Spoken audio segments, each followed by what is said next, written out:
আমার সঙ্গে যেটা ঘটলো, জানি না এর আগে কোনো মেকআপ আর্টিস্টের সঙ্গে হয়েছে কি না। কেন বলছি? এই যে রাস্তা দেখছো না, এই রাস্তা আমরা কত কষ্ট করে যে পার করেছি সেটা একমাত্র আমরাই জানি। টোটোওয়ালা তো একদমই যেতে চাইছিল না, দাদাকে আমরা জোর করে টেনে টেনে নিয়ে যাই। তো হে হ্যালো এভরিওয়ান, আমি রুবি মেকআপার তোমাদের সামনে নিয়ে চলে এসেছি আবার একটি ব্লগ। পুরো ব্লগটা দেখো প্লিজ, স্কিপ করো না। তো এই যে দূরে দেখছো, এটা হচ্ছে আমার ব্রাইড। ওর বাড়ির পেছনের দৃশ্যটা এতটাই সুন্দর ছিল, মানে কি বলবো, নিজেই দেখলে বুঝতে পারবো। ওদেরকে শ্যুট করার জন্য কিন্তু বাইরে কোথাও যেতে হয়নি। কি দুর্দান্ত ব্যাপার, তাই না? তো খুব ভালো লাগছিল, সুন্দর পরিবেশ ছিল। আর এই রুমটাতে আমাদেরকে দিয়েছিল ব্রাইড রেডি করতে। দেখলেই বুঝতে পারবে এই রুমটাতে আমরা কতটা অসুবিধা করে কাজ করেছি, কিন্তু কোনো ব্যাপার নেই।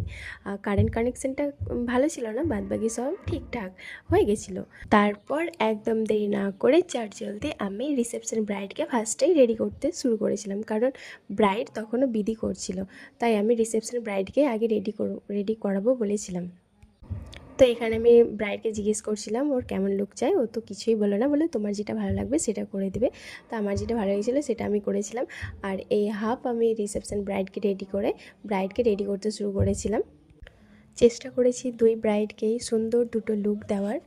তবে হ্যাঁ, মেকআপের ছোঁয়ায় আজ সৌন্দর্যটা যেন নতুন করে প্রাণ পেল। প্রতিটা হাসিতে ফুটে উঠল আত্মবিশ্বাস আর গ্ল্যামারের নিখুঁত মিশেল।